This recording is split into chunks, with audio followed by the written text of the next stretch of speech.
Okay, cool. So One Piece is essentially the Simpsons of Japan, and it's overinflated, overhyped, and mass marketed to Wow. appeal to as many people as Insane. possible, and has Oh my diluted God. itself beyond belief. In which Oda maybe has a spark of creativity every 5 to 10 years or so. I think that there's just so much fluff and poorly executed storylines in One Piece, but it just became a household name and appealed to as many people as possible, and that is now too big to fall, and the quality isn't there for the amount of quantity Bruv, that it's was not written. a bank, bruv. Talking about too big to fall, bruv. Like it's a bank.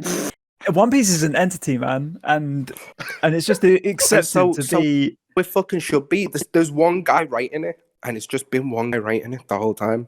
Do you know how hard it is to get that kind of consistency in anything? Do you know how It's much not- revenue he you gets? can't find it He's got like a anywhere else. team of 100 editors. It's not. I bet you it's not enough. Give him more. Double him. Do you not feel that like he leaves points about quality, not about quantity, right here? Well, I don't think you can talk I'm talking about that in a shonen I'm talking about anime. consistency. No, go on. I'm Jack, talking about go on, consistency. The show, you've got something that's coming out weekly for decades. In this case, it's gonna have bad chapters. Do you think the first 120 episodes of Attack on Titan is better than the first 120 episodes of One Piece? Night and day. Paced differently. That's one way to put it. It's paced differently. It's the first 120 of Attack on Titan's basically like 3/4 of the story in it. Just having a look now, seeing how many chapters of Attack on Titan there are. About 137, according to this. Attack on Titan's fucking shit anyway. How about that? Yeah, Attack on That's a Titan. hot take. Shit. That's not a hot take How about- anymore. If you'd have said That's that at the very beginning, maybe, but not anymore. What, Attack on Titan's Fucking is shit. a load of shit? Boring. That's a hot take. Boring. After season 2, I don't even care. So bring me some bullshit. There's some guy in the wall, and it's all no, it's stupid. And there's another town over the water, and they're sending. Maybe we should save this story one when I see one. for maybe we should save this one for later. That's Yeah. a different podcast. All right, we spoke about the shonen ones. On the last of Shonen, long running Shonen, all right. Jojo Bizarre Adventure, Gintama.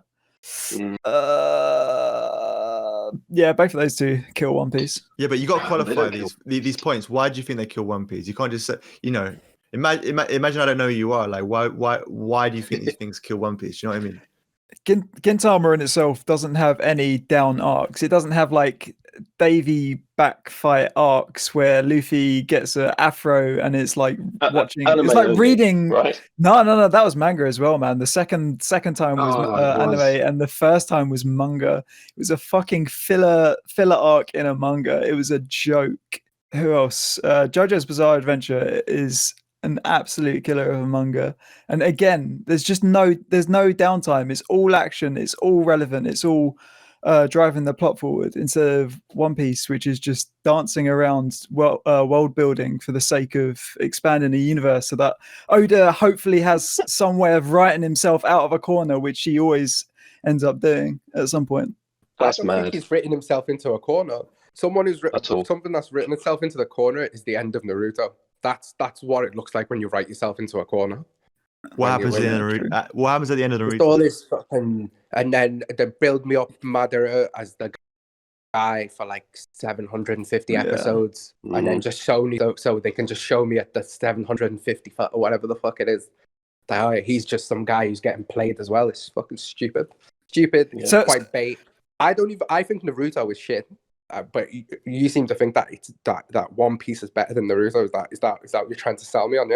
Yeah, 100%. No. And as disappointed as you were with Kaguya being the final boss of Naruto after all those chapters and Madara getting pushed to the side, which was an absolute joke, I agree with you. How are you going to feel when they get to the last island and the One Piece was just the friends they made along the way? Blackbeard's the final villain of One Piece, though. Blackbeard's been set up. Blackbeard's a joke, man. It's the same as Sasuke and Naruto having a fight, and then they're friends at the end again. And this motherfucker made another anime straight after it. That anime is the worst. Why have they made another anime? Boruto, it even sounds stupid. They're time wasters. That's the real filler anime. Joe, what you're saying about One Piece, where it's just like, this is just to sell adverts and just to sell products, that's what Naruto is. One Piece, at least that guy who's writing it has some artistic integrity in what he's doing. Quick You fire might not question. like it. Quick fire question. Who has Right. more marketable plush toys, Naruto or One Piece? It's got to be One mean, Piece. Naruto doesn't do One Piece plush because it's more toys. popular. But One Piece exists The real to sell question is toys. which one has the most filler anime? Because that's the real people who are just in it for bucks. When you're drawing me part of the cartoon, which is absolutely nothing to do with it. Naruto has filler arcs that are 30 episodes long. That's more than half a year. That's more Half than of the 6 Naruto months of a episodes are filler. Okay. Just so they can put adverts in between. I think this is a good segue into the next section of the discussion. Let's talk about arcs, right? Because there seems to be an idea that Naruto, that One Piece has some, well, according to Healy, some slow arcs that rob it off the title, that take it away from being, the GOAT shonen. I'm not anime, gonna lie, I haven't read it. I haven't read or watched it since the Don Quixote arc. Anyway. All right. So also we should probably start. This is how much I like it. I'm saving it all so I can watch it in one. But let's talk about arcs. Go on, Healy. Tell me about arcs. Well, it's interesting that Hassan said that, because that was the time that I've stopped reading and watching One Piece as well, because it was so fucking slow and boring. Right, They butchered one of the best villains. Doflamingo was built up to be like one of the Madaras of One Piece, one of the sickest guys. Like as he was, you saw like glimpses of him in the war, like chopping off fucking Big Boy's legs, and then they gave him a respectable exit. That fucking birdcage bullshit and the slow cuckening of Doflamingo was such an insult. Oh my god! He was one of the Shichibukai. He wasn't like one of the 4 emperors. He wasn't an admiral. He wasn't a top tier end game boss. He was very good character for that level that they defeated him at. No, he was built up. He was built up massively. He was literally the coolest shit, and then nothing, absolutely nothing at the end of his arc. But going back to arcs, what arcs do you have a problem with in One Piece? Skypiea. Let's go with Skypiea. What the fuck was Skypiea? So what did you like about Skypiea? What the fuck's going on with you? What's not to like about an island in the sky? That's great. Dials were really cool. Like? When was the last time we see a dial in use? I'm sure Usopp's got some about at any given time. So, someone remind me, where's Enel at the moment? Is he on the moon? Oh, he's on the moon. Oh, cool. He's on the moon. What's he doing on the moon? He's on the moon. What's a dial? He was eating cheese. He's on the moon eating cheese, commanding an army of robots. What the fuck? Man, this isn't Naruto. They don't need to go back and bring old villains out of the woodwork to keep the story going. You say this isn't Naruto? Naruto went the space angle and said that Kaguya was from space. Literally, One Piece is doing the same thing and put Enel on the moon. It's completely irrelevant. Only in the cover chapters. That's canon. Only in the cover pages. It's printed. Canon. It's printed. It is printed. This isn't anime filler. This is printed. If that's one of your biggest criticisms, is that you didn't like the cover story that explained what happened after a villain was defeated. Did you enjoy Skypiea, Hassan? Not that much.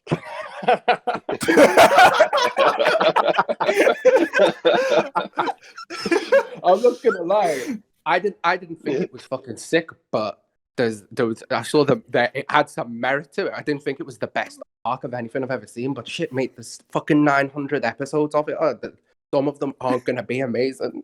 Like, but I wonder how many times I'm gonna hear that defense. Just look, you can't look at the drop off. Look at the drop off in the Simpsons, right? Between the start to now, the Simpsons got basically 6 good seasons, 7 good seasons, and this guy, the drop off is maybe 10%. And it's not like Simpsons right now is unwatchable. Go watch season 30 something of The Simpsons and you'll see what I'm talking. It's literally unwatchable. And then even after season 14, so that like when you're comparing it to other long form things, the consistency is it's unmatched. It's literally unmatched. I haven't seen anything else that's that long that is that consistent. I think that's a fair point. It's true. I think that's a fair point because definitely like if anything that long, it must be pretty hard to keep up. However, how early is Skypedia as an arc? I remember it being quite one of the early arcs. Early. It's about 6 years in, 7 years in. Shit, man, there's just different types of storytelling in it. Sometimes Yeah. slow in it. Get what I mean? And sometimes it's fucking quick fire, all action. And sometimes it's not about that. It can't be all action all the time. You got to have the slow chapters to lead into the big moments. No book is written that's just constantly kicking off all the time because the moments have no meaning unless you build up to them. You have to do that. That's how this storytelling goes. Arcs work like that. There'll be a big finale at the end. Like, it's formulaic, but they land on an island. They've got this big finale at the end to look forward to. There'll be a few fights in between. They'll split off. They'll solve problems and join. What was the slow arc in Hunter x Hunter? What's that election? That he's the election was sick. That's meant to be an arc. Walls of text. The election was sick. I couldn't keep up with it. I still don't know. The election was like psychological mind games. If you want to compare One Piece to Hunter x Hunter, I'll choose the middle 450 episodes of One Piece, the best ones, because it's literally double or triple the size. I don't even think it's a fair comparison, and it's not finished. It's not finished, and that guy's never gonna finish it. Like, they've reanimated that old cartoon twice already. It's taking a break, done it man. Twice. So that's never coming back. I love Hunter x Hunter, man. That arc with the ants, magnificent. You think it's going to be some little shit arc, but it's the king of the Chimera ants, probably the best Shonen Jump character of all. The most complex character in Shonen is the king. But hey, shit, where's the fucking rest of it? All right. Okay. And then where's the rest, what was it? rest of my story? Just on that point, it's like when you're comparing Meruem and then Jack saying that Blackbeard could be like the final boss of One Piece. Blackbeard is actually retarded. Blackbeard and his crew walked towards Magellan, got covered in acid, and then just almost died, and only survived because of plot armor. I'm sure if Oda wanted to fucking blow his load and write everything in one arc and then fuck off for 10 years, I'm sure he'd write a sick arc. But when you're writing it every week, you gotta fucking feed them bit by bit by bit. Okay. And obviously that man has got enough creative prowess to fucking write something magnificent in a short spread. But he's slow cooking it, man. It's real Jack, low. do you want to come in there, Jack? Yeah. So Healy, you want to talk about Impel Down and Blackbeard rushing Magellan? That's exactly what Luffy did, and that's the point. They're parallels. They're going down very similar paths, but they have basically opposite beliefs. When they first meet, they're both like bonding over pie or some shit, and they're talking about the power of dreams and taking what you want to get and that. You think they could be friends. The point is they're set up to be this end boss that could have been Luffy if he went down another path. So the fact they both steamrolled Impel Down, headed straight in and got wrecked by Magellan, but powered through, got better, and moved on anyway. That's a good point. That's a great plot point. Yeah. Do you know what? That's deep, man. You're a deep guy. Yeah, that was you just nuked him right there. You got paper. we're gonna get into and up there or something. you know, we're gonna get into characters real soon. But just to finish off on the arc stuff, I feel like what I'm hearing is it's the constant argument that anything that long can't be good all the time, which is understandable. So I think when comparing something that's super long and comparing things that aren't as long, I think the best way to compare it is let's talk about peaks and let's talk about peaks and lows. Let's talk about the best arcs in the other shonens or other anime, shall we say, or mangas. The best peaks, the best arcs, and the lowest, and we'll compare them with One Piece bests and One Piece lowest. One Piece best, Battle of Marineford. Find me a better war or battle arc in one of those shonens, please. Give me all. A better arc than Marineford. Yeah, the Marineford arc. That's better than all of the war in Naruto. The whole war. 100 times. 400 episodes of war in Naruto. That battle is better. There's more depth in that one battle than in the whole war in Naruto.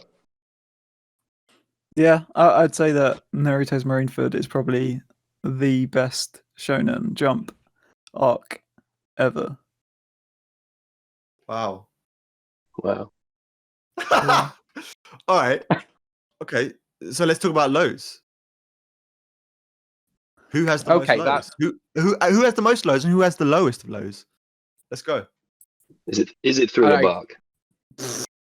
Thriller Bark's averagely terrible. There's so lower lows in One Piece than Thriller Bark. What's the lowest? What's Thriller Bark? Fire them off.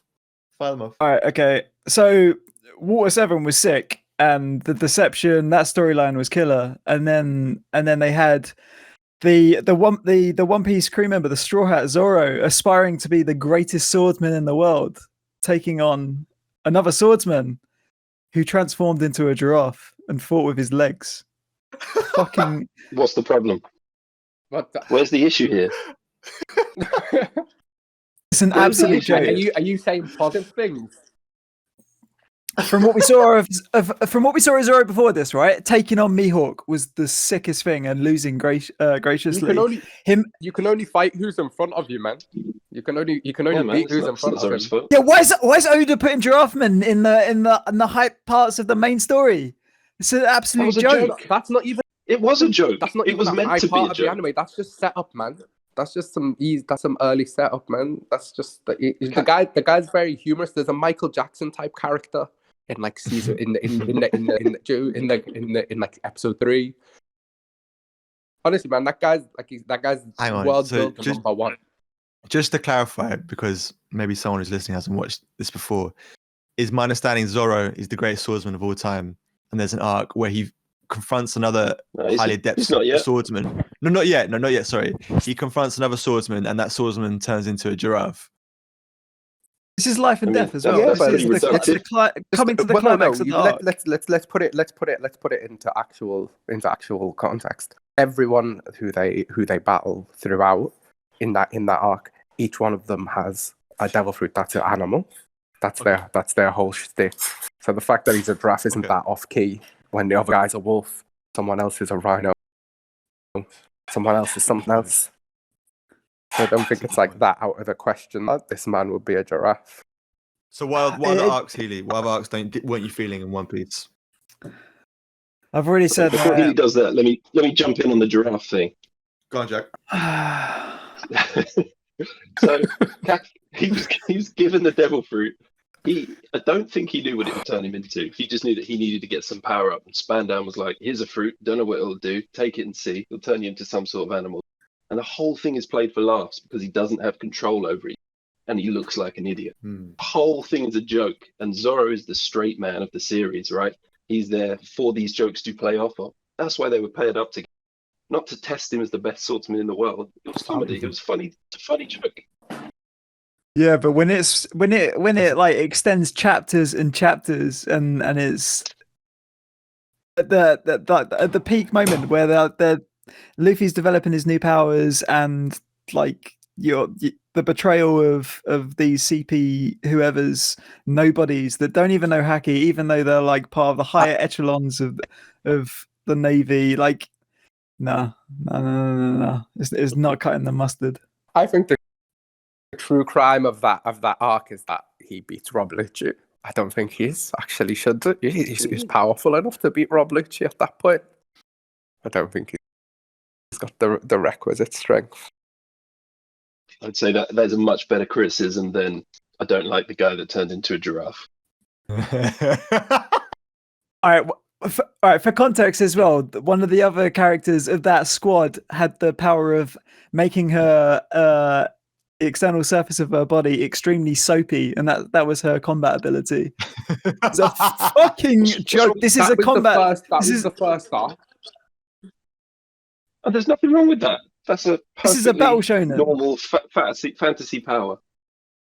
I think One Piece has probably the second best power system of all of that. Whoa, slow up. We're gonna get to power systems later. We're 100% getting to that. 100% gonna get to that one. So what? Who has the? We're talking about soap. We're talking about giraffes. Good point. It's a good point. I just want to know if there's any arcs that are worse than the arcs that Hideo are talking about in other animes, mangas. Oh man, come on! 100%. Like, the last arc of Bleach. But Bleach, just the last arc of it. There's and the preceding 5 arcs. Bro, No, that Bleach guy was in Bleach, sick. Like the last arc was a bit lengthy, but the rest of it Oh, was it was fine, awful. man. Fine. Bleach, Jesus the Christ. manga, that man will draw you like one whole page of like a gust of wind. Next page, the wind is Couple still of straight blowing, black and lines. there's a few lines. That guy's a swaghead. See that problem with that arc, that just at the end of that arc where Luffy beats someone who he probably shouldn't beat. That's what all of Bleach is that writ large. Just some guy fighting some people he shouldn't beat and then beating them somehow. It's stupid. It's very good style, looks nice, great music, nice swords. Stupid anime. Rip. I don't even think. I think we shouldn't even talk about Bleach. I don't even think it's worth No. mentioning. Because I think there is a chance that we can talk about Bleach if people are willing to move on to the next section, because we're going to talk about Yeah, let's go. characters. Now, there's one thing that Bleach has is some sick guys, right? Same with all these other shonen ones, right? But obviously, One Piece Yeah. has a bunch of sick guys as well. Healy, why do you think the characters are overrated in One Piece in comparison to the other shonen characters?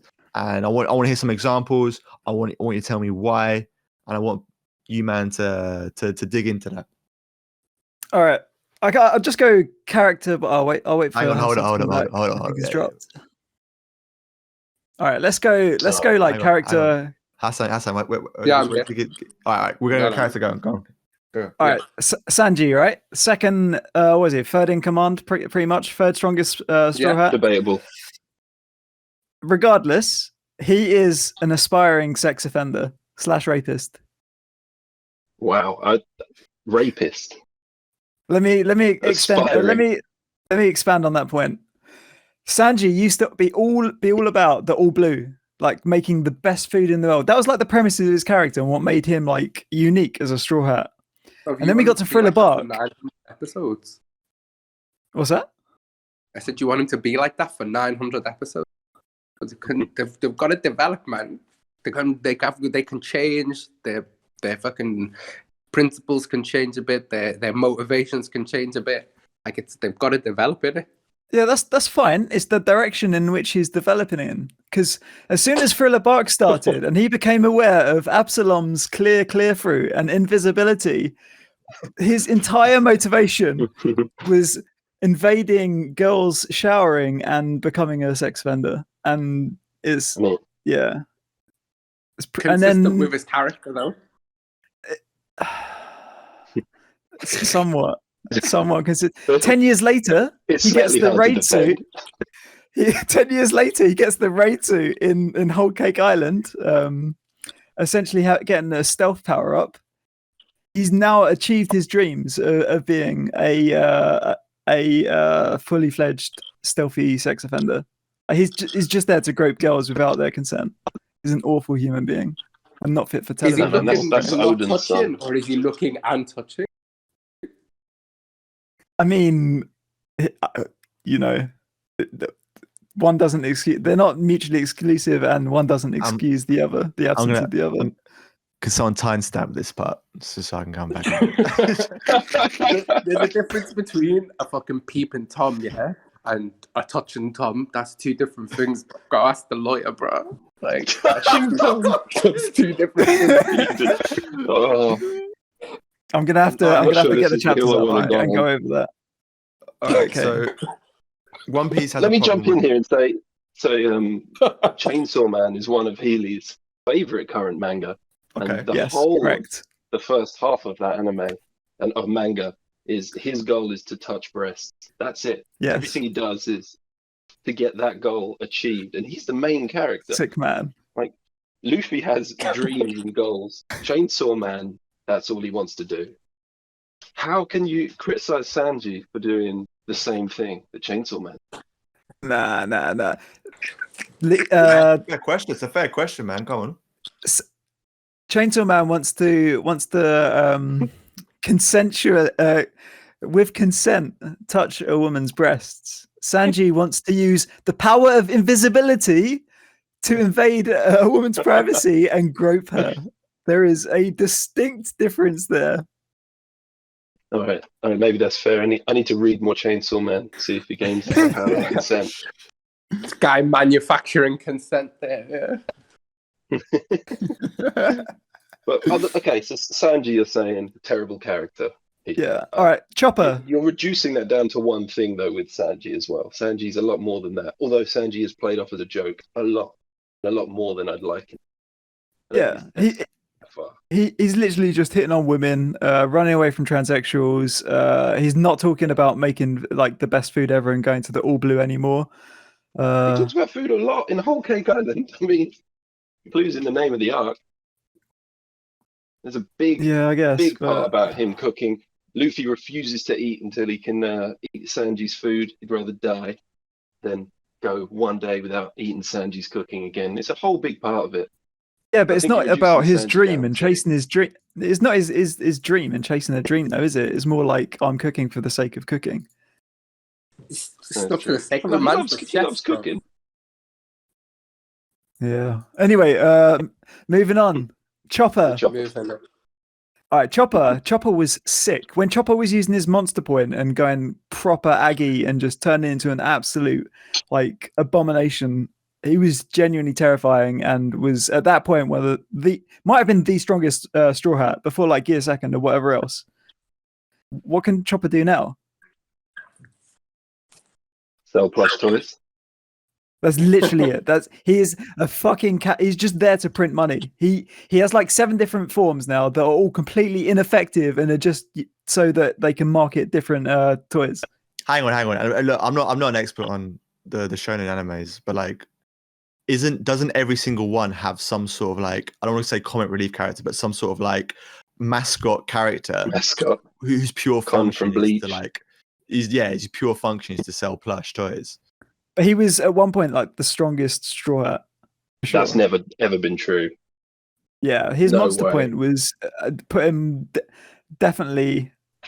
Did he have his monster point on the island, on the snowy island? I think so. Wait, which snowy island? What his island? I think it was when he makes those balls, isn't it? No. Does he have those? The rumble balls.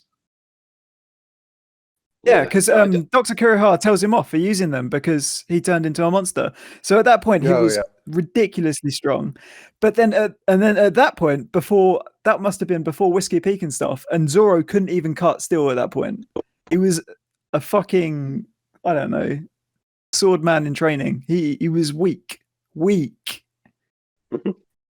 Yeah, Chopper has declined, I think, since those days. A monster point was great, and it felt nerfed after the time skip because it wasn't him going berserk anymore. He had control over it, and that made it boring.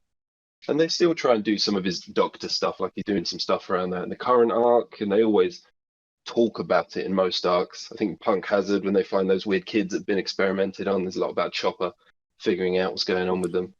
But he's not the best or my favorite Straw Hat. But again, I don't think he's as bad as you're saying. Just because he's not as good as he used to be. You're saying he at least was sick for a lot of One Piece. And now maybe he's not as impactful in the story, but there's a lot more characters. And they've got to drive the plot forward towards the ending more than they did before. So they don't have time to get into the character development. Yeah, and that's why they should kill him off. Next character, Nami. Like, when was the last time Nami drew a map? A literal dream to survey the world and map the Grand Line and the New World and wherever else. When was the last time she drew a map? Why do you need to waste pages watching her draw each map? That's not fun. Like, it's happening. She's just doing it in a cabin between us. She can just be drawing the maps. And I don't need to see her drawing the maps. I can know that she's doing them in the background. That's not an activity I want to watch. I don't want to watch him draw someone drawing a map. All right, okay. I get we can. Man's palette. We can pretend she has purpose then. All right, that's fair enough. Jinbei is ridiculously useless and the most boring addition to the Straw Hats. No, that's crazy. I never thought you'd go after Jinbei. Jinbei would have been such a better character if he was just part of the Grand Fleet and commanding the Sun Pirates or whoever the fuck. What's Jinbei? What is Jinbei? What is He's a fish that joined the crew. He's a fish. One of the Shichibukai who joined the crew. He'd been going to join since the time skip. It was going to happen. It was inevitable at this point. He'd done so much more than anyone in the Grand Fleet. Like, he was instrumental in getting Luffy back on his feet post-war. Like, that qualified him to join the crew. And then when they went through the whole Fishman Island thing, they were obviously going to get a Fishman on their team. I'd rather have, if I was going to get a sea person, I'd rather have like Laboon on the Straw Hats instead of Jinbei. If Laboon hadn't helped him up the reverse mountain or wherever the fuck it was to get into the New World or the Grand Line or whatever, like instrumental into the success of the One Piece crew, Jinbei is useless, boring, and useless. Well, I don't know why you think he's boring. Like, he's a fairly serious, sensible character, like similar to Robin on the Straw Hats. But you got to have a balance. You don't want 10 wacky, crazy people. How would you define Jinbei's character, his personality? How would I define him? Stoic. That is the word. That's a good word for someone that's boring, mindlessly boring, and personalityless. He's the silent type. All right, cool. Strong silent. Serious guy. I've got something for you today, Haley. See all those other animes, all them other shonens, like say Naruto, even in Bleach. See the structure of the countries. There'll be like there's a king, and everyone wants to be, or someone wants to be the king. In One Piece, the people who are trying to be in power are usually sides, which I think is like it's like a deviation. It's not like we have to follow the king. It's kind of to get a bit political for a bit. There's like the setup in One Piece is like whoever's trying to make like distinctions between themselves and other groups is a snide, whereas in those other ones that they're not even deep enough to go to those places. They're like surface level. It's like, I want to be the king, I want to be the guy in charge of all the people. That's not what this is about. So I don't know, like some of the characters aren't like that fleshed out, but I think if you go back and look at them and then look at them now, they're not like, they haven't like deviated from what their prime directive is or anything. Like I don't think that's like a fair thing to say, considering again it's been like 1,000 episodes. I think it's like quite uniform start to finish, and I think it's got it touches on things which the others don't, and in a non-heavy way as well. But I don't know, man. I'm interested to hear what you have to say about Sabo. But do remember, Sabo works for Revolutionaries. Which one of these animes has Revolutionaries? It has like people, king, number 1, number 2, number 3. There's a whole group of people who are just revolutionaries trying to topple the government. It's a bad boy fucking anime, man. Bad boy manga. It's fucking sick, man. Right. I don't hear this fucking blasphemy. All right, okay, cool.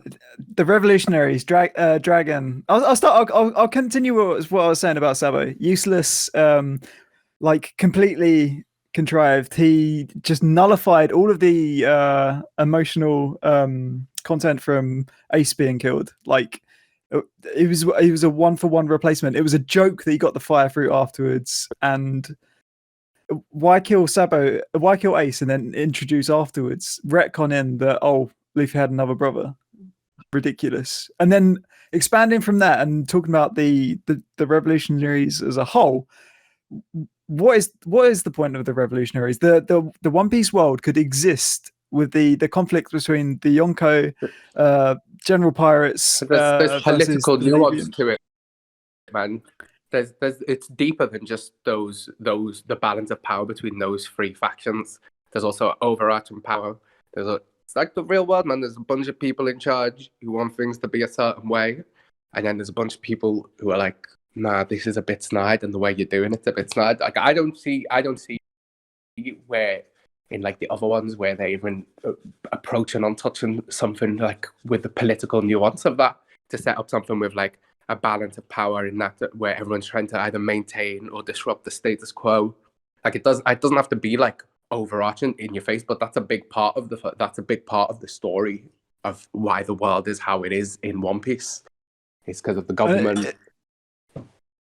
Like it's cool, and I like the idea of the Revolutionaries, but the entire One Piece story could exist without the Revolutionaries and be exactly the They same. haven't played the card. They haven't played the card yet, man. It's a slow burn. Watch, man. It's gonna come out. It's been 20 years. Dragon hasn't fought anyone. They've done nothing. They've done absolutely nothing. Every arc could operate patient, as man. is, as was, and it'd be Patient, exactly man. the same.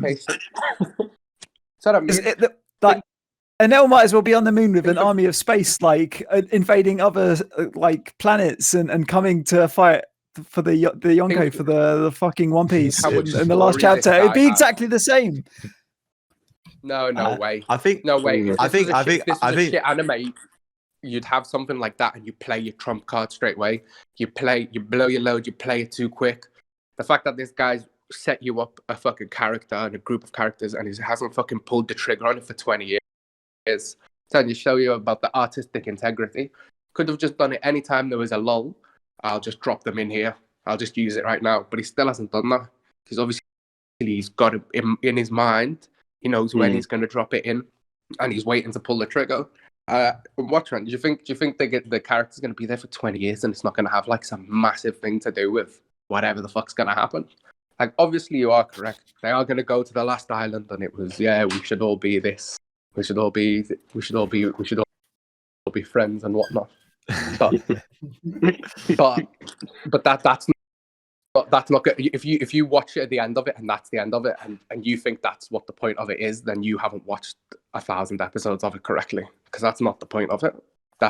It's what happens in the interim is the point of it. Like the final destination is pointless, actually. So all of what. Yeah, I think you touched on something really interesting here. Or like, I feel like all these shonens like have some sort of like inherent kind of political architecture within the story.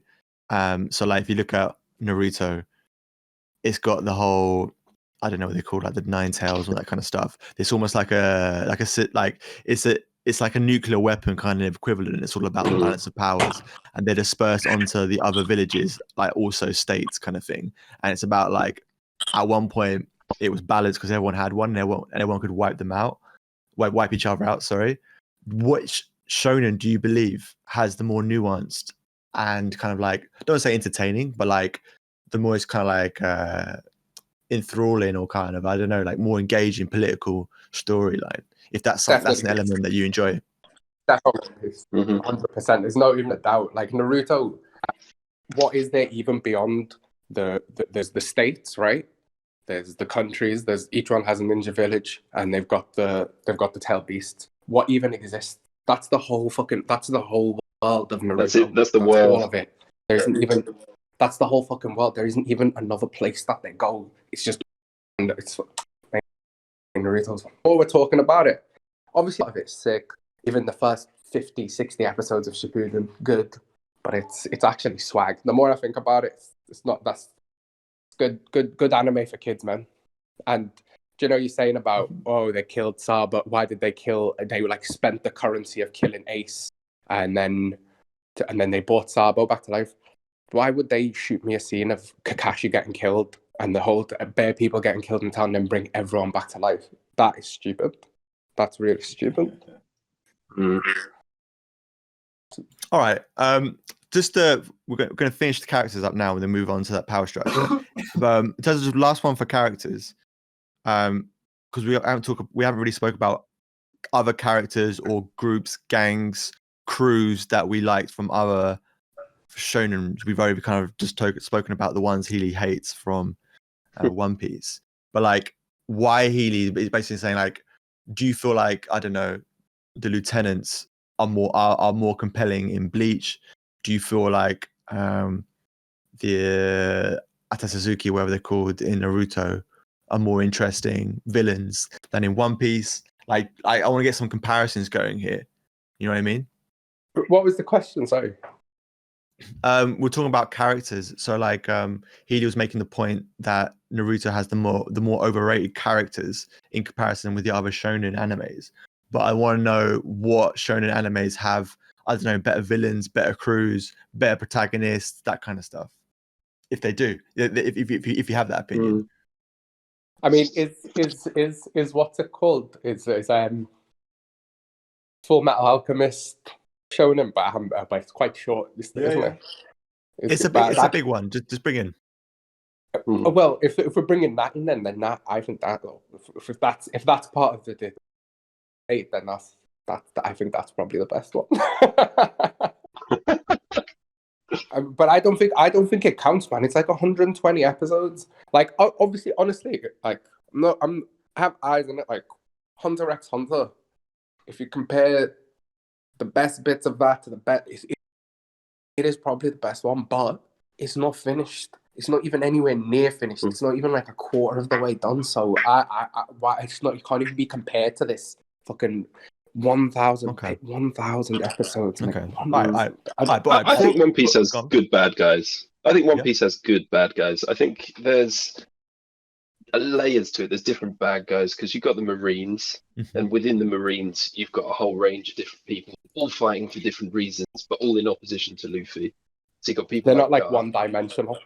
Exactly. Someone like Garp compared to someone like Akainu, compared to Aokiji. Like that's a big plot point. Aokiji and Akainu disagree with how the Marines should be ruling shit, so they fight for days or whatever. So you've got the Marines on one side, you've got Blackbeard doing his own thing, he's playing his own game, and he's playing the long game from when he's been on Whitebeard's ship. Again, you've got the Yonko, who all kind of want to be the king of the pirates, but have reached this sort of period where they're keeping each other in check. You got who? No, they've like plateaued. They can't. No one can make the last. Exactly. And then you've got the other Supernova, who are kind of friendly, mostly with Luffy, but not all of them. And each of them have their own motivations. I think one criticism of One Piece's bad guys is they're normally always like turned around to see the light, or the power of friendship compels them to be good guys in the end, particularly at the start, although that's happening less and less now. I think it is going to happen with some of the Yonko. But you've got so many different bad guys doing it all for different things. And some of them, like Blackbeard, have been layered into the story for years to come. And it's going to have massive payoffs. Beautiful point, Jack. That's beautiful good storytelling. Point. Magnificent. Good. It's really good. Healy, do you want to come back? Do you want to have a rebuttal on that? Bearing in mind, I know you've spoken about some good bad guys in other shonens, like, Aizen, Toby. All right. Bad guys in One Piece. Big Mom? Actually, Jojo, I'm gonna do you a favor. All right. Your top three characters from each shonen versus your top three characters versus these guys' top three characters from One Piece.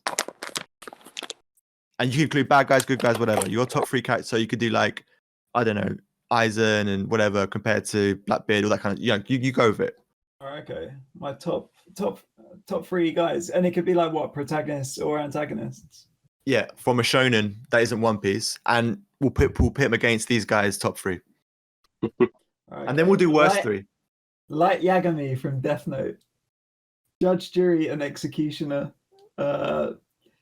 champion of the average Joe, taking the law into his own hands.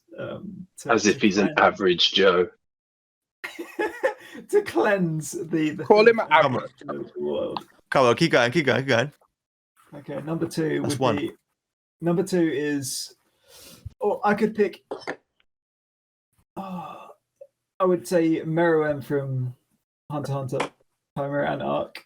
The monster that was that slowly becomes more humanized and evolves past the point of humanity, in which humans were originally supposed to be the apex predator and king of the world, but evolved into monsters themselves when Meruem had more empathy at the end and more kindness than even the head of the Hunter organization, who was supposed to be like the pillar of justice. And then finally, who the fuck else? Better than anyone that One Piece has to offer.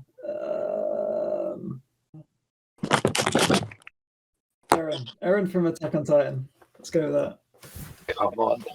All right, we got some tasty Seriously. ones there. All right, so we got Laitu, Merwin, and Eren. What characters do you think are better than that? Or what your? Joe, I just want to hear your top 3 characters from One Piece. Jack, you go first.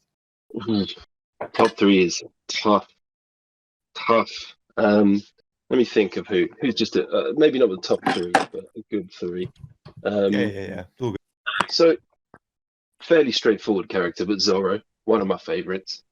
He's not the deepest character. There's not a huge amount going on there, but I love it every time. Every time he's on the page, anytime he starts swinging his sword, it is fantastic, and I love every second of it. He's just a serious guy. He's going out there to be the best, and he's going to be the best. And I could watch that for another 20 years, just him fighting things. I don't know why, but it's so satisfying. Who else have we got? So completely different. Number 2, Bon Clay. Fantastic character. The Okama guy. He was in Baroque Works. Yes. You know the guy, the face changer. What a fucking shout, Mr. 2, yeah? What a hero. Mr. 2, that's it. Absolute hero. You think this is a strange one-note character at the start. When he first comes in, you just think Oda has a thing against transvestites. He's gone all out with this super camp guy. But number 2 has layers. Mr. 2 has layers. Mr. 2 sacrifices himself multiple times. Love it. Great character. Fantastic character. And him finding acceptance in the prison, in his Okama community. It's great. And then sacrificing everything to let them escape. He's got a fantastic arc. That's good. Who That's else? good, man. That's good. Who Jack's else? come with fire, man. Jesus. Someone else jump in. Good One Piece character. Go on, Hassan. I think just that. What's it called? The guy. What's the big boss of all the of the newcomer? What's his name? The one that makes Oh, cameras. Ivankov. Yeah, Emporio Ivankov. I find me another manga with like a dedicated fucking trans community and find me one. This is from before 2020 as well, boy. This is from like 1999. He's got that in. Real talk. Guy's forward thinking.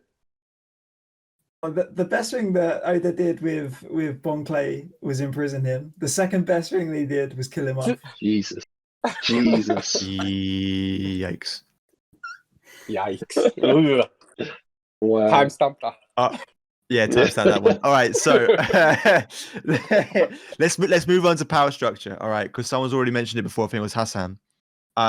Okay, so a lot of these shonen animes, my understanding is that they have different kind of power structure. Naruto has a chakra, Berserk has Bankai and all that kind of stuff. We'll stick with shonens, but feel free to bring your other ones in. Why do you feel, Healy, that One Piece, the devil fruit power, the kind of the power structure, or like the power mechanic, is overrated in comparison to the other ones that I've just mentioned? But feel free to bring on more. All right, okay. So the power system in One Piece is actually retarded. Hang on, why don't you explain to me what it is first as well before you bring it down? Go for it. What explain the power structure? The devil fruit. fruits. One Piece. Yeah. So, I don't know exactly how it works. So initially in One Piece, it was devil fruits were the main draw for the power system. They were supposed to be super rare and hard to come by. Half the people in the world had no idea what they were. Eating a devil fruit gives you specific powers depending on what type of fruit you've eaten, and makes you a hammer so you can't swim, which is a massive weakness for marine warfare. However, and this was all really cool, and everyone was getting some great unique powers, and it provided different obstacles, and the characters had to really think strategically how they're going to take down the big bads of each arc, and this was great until they introduced Haki, a secondary power system, and it completely nullified devil fruits. What's Haki? What's that? Haki is the power of friendship internalized so that you can summon your chakra and nullify. No, it's not. The This is. Do effect you know of why it. you think that? Because you have. Wow. It's because you have neutral zero. Haki. That's why you think that. It also lets you predict the future. What else does it let you do? I think that. I think Knock that people unconscious who are weaker than you. Yeah, okay, so it allows Oda to draw loads of cannon fodder and Luffy to just look at them and knock them unconscious. The most unfulfilling way to end a fight scene.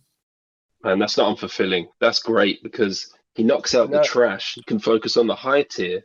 You'd rather that than Luffy just fighting like Dynasty Warriors style against 3,000 fodder. I would rather see Luffy in Gear Third, like wailing on 100 people, just smashing the shit out of them, than rather him. That's why they've made those games for you, man.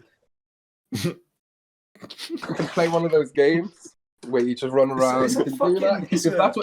If that's what you want to see, if that's what you're watching it for, to watch some guy overpower weaker people, like physically, instead of just knocking them out in one swoop and then getting straight to the big dogs. They're all filler people, man. The people that get knocked out by it because they don't have any haki. I think the introduction of haki is like he's put a word to something that is actually it exists in the real world. Haki is basically like how much presence you have, which is definitely a real thing. I use that word in my everyday parlance. There's no other word for it, but it's definitely a real thing. And he's done. It's a physical manifestation of into it. Yeah, it's a physical manifestation of willpower, and willpower is a huge driving force in the One Piece world.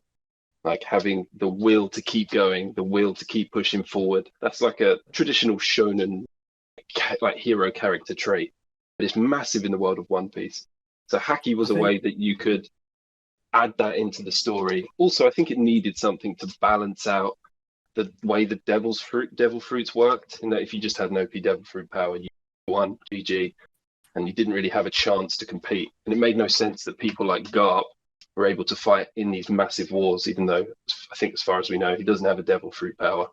So introducing that if you just are strong of will and have this serious presence, then that manifests in the fighting. That's a great plot point to make fights more interesting. Well, I hope I can generate some haki of my own and get the manifestation of willpower to keep reading, because at the moment it's just my haki is bigger than your haki.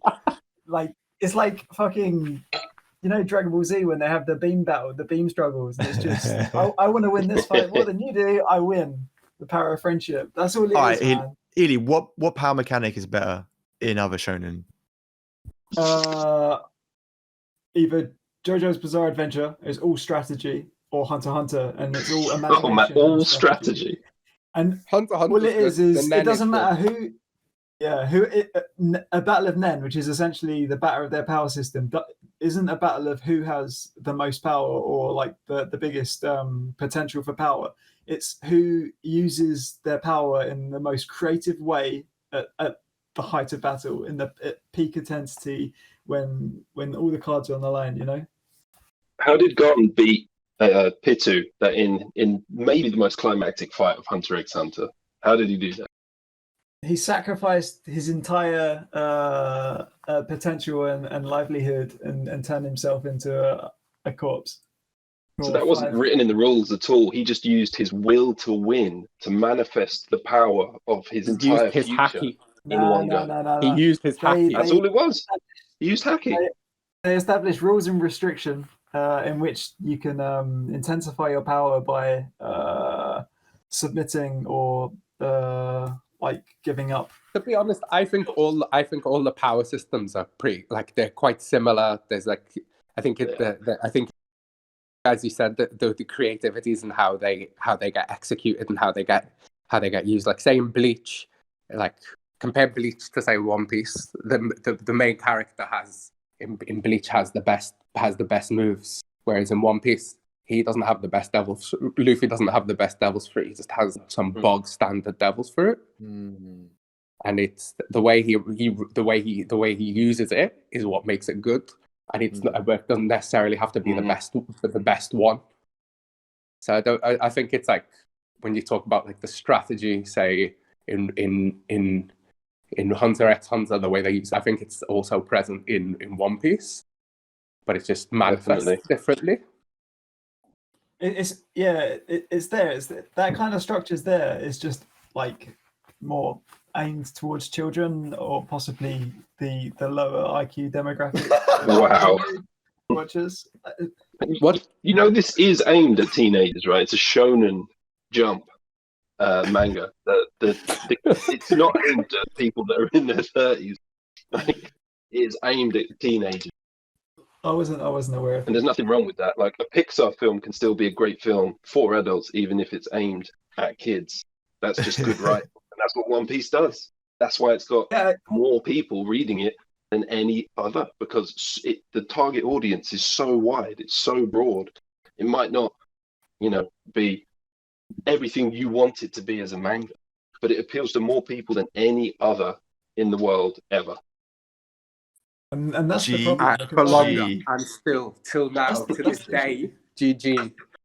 Healy, you're on the ropes, big man. You're on the ropes, big man. No, it's bullshit, because if you're making something that appeals to everyone, then you're not making it appeal enough to me in the way that I want it to appeal to me. You're not niching down with your full potential. You're diluting. You're bullshitting your way out there. Like, you're talking about Pixar, and I'd say the same. I'd say it's closer to Disney, and it's just cartoonifying. Wait, Disney is Pixar. See, I don't watch that shit, man. How am I to know? Man. All right, what do you think the best move is?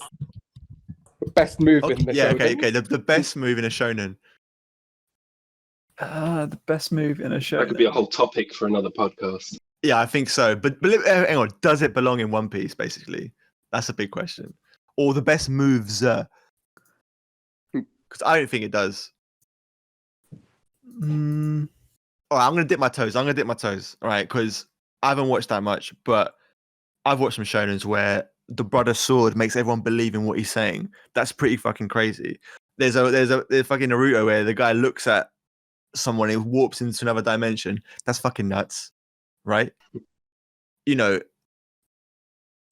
I'm watching One Piece, and she's getting all bubbly. Like, she her body turns so big. or this brother's turning into a giraffe. Do you know what I'm saying? Yeah, I mean, it's very easy to make good moves with like swords and with like fireballs and all this bullshit, mate. But when you make moves with fireballs soap and rubber in One Piece, but there are. But there's lots of other stuff. There's the guy who's made out of mochi, mate. Mochi guy, man. It's true. Who's that? He basically had the same power as Luffy. Like, essentially, for all intensive purposes, had exactly the same power as Luffy, but Luffy managed to overcome him by seeing the future and beating him. That was how Luffy strategically outfought this boss. He just decided to read the future and can now see the future when he fights. Well, come on. Let's hear it then. Best moves in a shonen, or best move, does it belong in One Piece? I want to hear them. That's pretty broad, man. I have no idea. I can't think of them all on the spot. Yeah, I don't think. I think, like, broadly speaking, yes, but like if you're talking about specifics, there's better singular moves in other ones, or singular move sets in the other mangas, or moves that I like more, or which are better deployed. But en masse, there's one guy who's making, like I said, there's one guy who's making swords and another guy who's making bubbles. Like, if you can write me some bubbles into an attack, it to me is more creative than the guy has a sword and can turn into a snake and he does this and whatever. That to me is more techie than if you can put me like a fucking giraffe and put me another guy who turns into a reindeer, whatever. If you can write that in and he has, I think there's more credit in that than taking the easy way out of with the other ones. Having said this, the Sharingan is obviously the best move in all of the mangas. Obviously. Very clearly. Yeah. I hear that. All right, final topic. I don't really have one, but do you guys have one, or do you want to do closing statements? I'll just read off a quick fire. Say, man. I feel like you've still got some. I still feels this. I don't feel like you've been even slightly convinced there. Yeah, let me just read off some points and then see if you guys have anything to say about them. All right, the boring damsel in distress plot template in One Piece, and I'm talking Alabasta. Oh, find Vivi, protect the secret princess. Boring bullshit. Then repeated again with Rebecca, exactly the same shit. Then we saw it again with the mermaid princess Shirahoshi. It's all the same shit. It's all repetitive. Save the girl. Nah, jumping in there. It's not all the same. So Rebecca was a fighter in the arena, not a damsel in distress. Shirahoshi was a weapon, essentially, but was kind of a little bit of a damsel in distress. And Vivi, yeah, okay, I'll give you that one a little bit. But she was essentially part of the crew for a little while. She was like as close as someone's come to being part of the crew without actually joining the crew. And she still has relevance in the plot with what's going on right now in the background. So I don't think they're entirely damsel in distress. And not every arc's like that. I guess Robin also disappears for a while and has to be rescued. That is another one. But that's more about her personal choice. It's not that she's too weak to protect herself. It's that she is pretty dark, essentially feels that she's better off dead and that the others should just leave her alone. They have to protect Sanji at one point as well. They have to go and find him and rescue him for similar reasons. It's not just because they're weak and need rescuing, because they have issues that need dealing with to make them feel comfortable with rejoining the crew. So I don't think it's that. I don't think that happens often enough to be a big problem.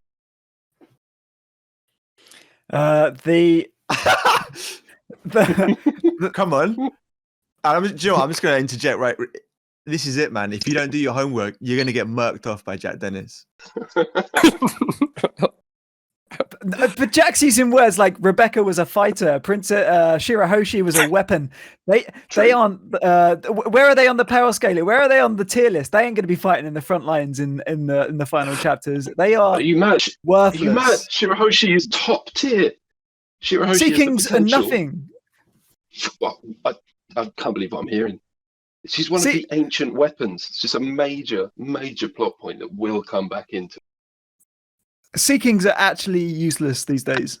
Actually useless. And like you'll see in the grand scheme of things, actually useless.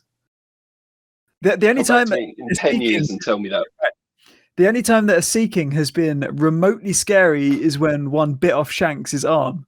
And that just leads into another thing. It's like, why did Shanks lose an arm to a Sea King?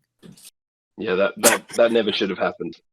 Ever should have happened. That was ridiculous. But yeah, Shirahoshi will come back into it. She's a powerful entity in the One Piece for sure. Even if she did need a lot of saving and was a literal princess. She can. The only thing that Shirahoshi can do. The only thing that Shirahoshi can do is summon loads of cannon fodder for Luffy to use his Conqueror Haki and completely just make them faint and be redundant. Just filler. Shirahoshi's dead weight. She's giant dead weight. She wouldn't have been hyped up as one of the ancient weapons if that power was not consequential in some way. It might not be as a fighting force, but the combined might of the Sea Kings will tie into the endgame plot because they made such a big thing of her being that ancient weapon. And also, what's his name? Caribou knows about that, and that's information that's going to come up again. It's like the whole power scaling in One Piece is completely retarded. Buster Call was supposed to be the most deadly thing ever. Now it's nothing. Luffy and these guys will just murk off an admiral these days. An admiral these days. Then they introduce Shirahoshi and the Sea Kings. But unless they get the giant fucking Sea King, even that Luffy tamed. There's literally nothing that the Sea Kings could do versus the Straw Hat and Grand Fleet in the final chapters. We'll see. It'll come back. But I think you have a point that power scaling could have been done a little bit better and is a bit all over the place. But that's the same in all shonen. Yeah, 100%, man. All of them hit a point where they're like, shit, everyone's reached the top tier. We need to invent another tier. And like Dragon Ball is the most obvious example because they literally like number them. Like Super Saiyan 1, Super Saiyan 2 now. And then it's got to the ridiculous levels they're at now. I think One Piece does a better job than them, though, and a better job than Bleach, and probably Naruto as well, at keeping it consistent. Definitely a better job than Naruto. All right, I'm moving on to the next point. Okay. The Going Merry was a better character, or is a better character if you still believe that it's still going in that big old sea in the sky, than Usopp. Usopp's only good character moment was fighting Luffy. Ever since then, nothing. Absolutely nothing. Crazy. I love Usopp. Usopp's best moment probably was the Luffy and the Soga King comeback, because that was like a deeply personal thing for him and was fantastic. But to say he's done nothing since then, I don't understand. He was like a hero in the Dressrosa arc. He was God. His shot changed everything. Usopp was a god. He sniped sniper quotation marks for Raph, who probably hasn't seen it. This is supposed to be like king of the snipers and aspiring to be like the biggest dead shot in the new world. He used a slingshot to put a really spicy sweet into one of the most powerful antagonists' mouth and made her faint. And that was his big character moment. He sent a replica of his own face miles away to scare her at the exact moment that would cause her to drop unconscious. That was right. People that were turned into toys, and it was spectacular. Usopp's great, and there'll be more to come with Usopp. They haven't tied up his character yet. He still hasn't met his dad for a very long time, and they still like when you look at the other snipers. When you look at like Yasop, or if you look at is it Ben Beckman? I think he's a sniper as well. They've got like some serious rifles and they're just putting bullets in people. Usopp, what did he do? Slingshot a picture of his face into the enemy's face to spook them, to scare them. Done. Also, I think it's funny that you want like a military sniper on the Straw Hat crew. There'd be a bit of distance there between the rest of the crew, and then just some serious guy with an actual gun.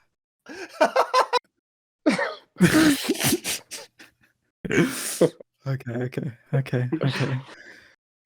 Any other final points, Healy? Yeah. I got some points. The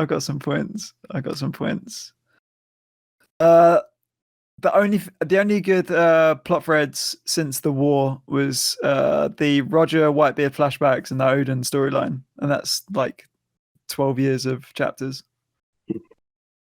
They are some high points. They were fantastic. But I like the second half since the time skip. I think it's got gradually better after a slow start with Fishman Island. I think it's only been going up since then, and more so than the first half, feeding into an overall plot. Like Kinemon turned up in Punk Hazard, and his arc is only now starting to pay off in Wano, which still has a long way to go. So it's telling more of an overall story.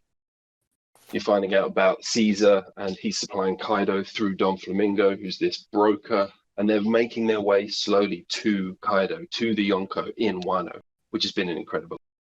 So I think it makes more sense as a whole story than the first half did, but it did start weak. But I can't see how you can say that it's not good. The whole second half.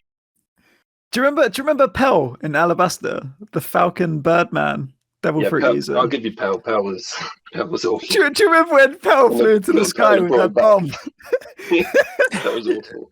Pell was a character who protected one of the obvious template princesses from that arc. And to do so, he flew a bomb into the sky, and this was a big fucking bomb. This was a nuke. And 2 chapters later, it just comes back. And they never talked about how he survived or wow, that was weak. And they've done it again in the second half with a character. Are you saying he got resurrected? Well. Just didn't die. No, it's not Naruto. There's no resurrections, man. People don't get brought back to life. But no, they just don't die ever, unless they're. It's just lazy writing. It's just such lazy writing. There's a lot of things you can say about that man's writing, innit? Never lazy. There's nothing lazy about it. Nothing lazy about what that guy does. And I think you're sleeping on how hard it is to write something for that long and to keep it this good and to keep it this relevant. You need to be comparing it in terms of a storytelling to something that is similar in length. Like I like anything that 100, 200, 300 episodes, it's incomparable. You need to be comparing it, like I said, to something like The Simpsons, anything that's actually been about for that long, and then you'll see what a real drop off in quality looks like. Because this isn't it. I'm telling you, this I'd rather watch the thing you're saying. This isn't it. I promise you. I'd rather watch like 1,000 episodes of, I don't know, like South Park than One Piece. If I'm being completely honest with you. Oof. I mean, you're probably given the fact that there's no consistent storyline there. Look at that one season of South Park where they just tried to make the whole season the whole season as one story, and tell me that was as good as any of the other seasons of South Park, because it defo 100% was not. And they just tried to do it for one season, not for like the whole time. Again, all right, so my closing remarks, right, are going to be Nell is on the moon, commanding an army of robots, and it's just as ludicrous as Kaguya coming from the moon in Naruto. It's just fucking bizarre, needlessly bizarre, pointless. And you cannot reduce One Piece to a cover story. That could be like an afterthought in your understanding. It's not like the main. It's not like they came and did it with the main thing and wrapped up the story of it. They wrapped up one small part of the story, and it's not even that ridiculous. He's coming from the moon to finish off the One Piece story, I'm telling you. All right, next is Luffy's just going to get new gear numbers just to beat every boss that comes. No strategy is going to be implemented. It's just Luffy gets a power up and wins. Then that's going to be how it is till the finish. Like, what's the difference between Tank Man, Snake Man, Bound Man? It's all the same shit. It's just lazy writing. It's just slightly different modifications of exactly the same artwork. No, that's how that's a power being scaled properly. That's not like fucking Bleacher. He just wakes up and he's got, oh yeah, I'm a Shinigami, I'm a this, I'm a that's lazy. Yeah. This isn't lazy. This is something being scaled. This guy's made three additions to those gears in like 20 years. Like, that's a low and slow scale, and I think it's in keeping with it. There hasn't been a crazy jump up and where he just suddenly pulls something out. Everything he's like trains it, makes it. It's like takes like a few years to make a new move, and they don't just appear out of nowhere. They're kind of in keeping. Like, he doesn't. Apart from with Rob Lucci, there's no other point in the anime where Luffy beats someone that he shouldn't beat. When he comes to fight the big boys, you get... Who are you saying? Katakuri, maybe, at the end of the whole Cake Island arc. That was questionable whether he should have won that. But every power that's been shown post-time skip, every bit of haki or strength, is explained in the training that they did during the time skip. He gave them a chance in the story to grow more powerful, which has explained why they are so powerful now. And there's not been any like, oh, and now I'm suddenly even better, really, other than maybe in the Katakuri fight. But again, that was Luffy essentially putting himself in a situation where he was like, I need to copy what you do and get better, or I die. It's those two things. He cut off his own escape route to give himself the sort of impetus to go on and improve, and that's how he gained the Farsight power to beat Katakuri. But none of the stuff that they've shown during the New World is just like, oh, suddenly I've figured out a new gear. It's all been stuff that he did during the time skip, training with one of the most powerful characters in One Piece. So it makes complete sense. And it's like half of the most powerful characters in One Piece are doing jack shit. Garp's literally sitting on his ass. Rayleigh's sitting on his ass. All of these interesting characters. Mihawk literally just sitting in a house, just in the middle of nowhere. Just wasted potential, wasted fighting power. Like, yeah. More closing remarks. Every new character that's added to the fleet is just to the Straw Hat crew is just diluting the uniqueness of of what they already had. All of the new ones have been an absolute joke. Jinbei's Carrot, fucking Yamamoto's probably going to join and be an absolute joke. Like the zone appealing to the furry demographics, disgusting. I don't like it, hate it. No thank you, sir. Wow. Yeah, I just think it's going to be a massive disappointment. Towards the end, the poneglyphs aren't going to have any use going forwards. Like most of them have been made more redundant. More of a disappointment than we have to put Aizen in jail because he's too powerful. That's what you call a disappointment. That's a disappointment. You can't compare. It's incomparable.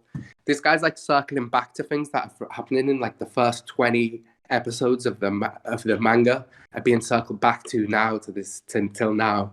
Like from the first big arc, they're being circled back to now. Like I have no misconception that there's going to be some big reveal at the end of this, because there can't be a big reveal at the end. That's not how it looks. But everything is going to be explained, and everything's going to have its place, and everything's going to be tied off neatly. Like this to me doesn't appear like a story where some guy's just going off the cuff and it's getting worse, and this guy doesn't know what he's doing, and why is he throwing that in? To my mind, it appears this guy knows what the story's going to be from 1991, and he's just been writing it since then. Because I haven't seen there be like huge deviations in the storyline or in the storytelling. It's very, very consistent, that's all you can ask for something that's on for 30 years. Like, be consistent. It never drops. I'd say it never drops to like a 6 out of 10 or a 5 out of 10.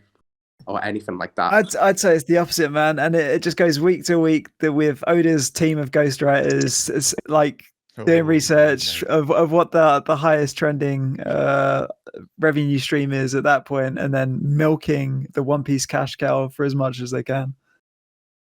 You're starting to sound a lot like a hater, man. Well, yeah. I just want it to be good. All right, Jack, close your remarks, then we'll do Hassan close your remarks, because I need to edit all this. It's going to be a long thing. Man, I mean, I agree with Hassan. This seems planned out to me from the beginning. I'm expecting a fantastic ending where it brings together all of the pieces that he's been sewing in the story throughout the whole thing. You've got the ancient weapons, you've got Mary Joie and all of the stuff that's going on there. Got each individual Straw Hat's individual goals. You have the Shichibukai and what's happened to them now, the Yonko.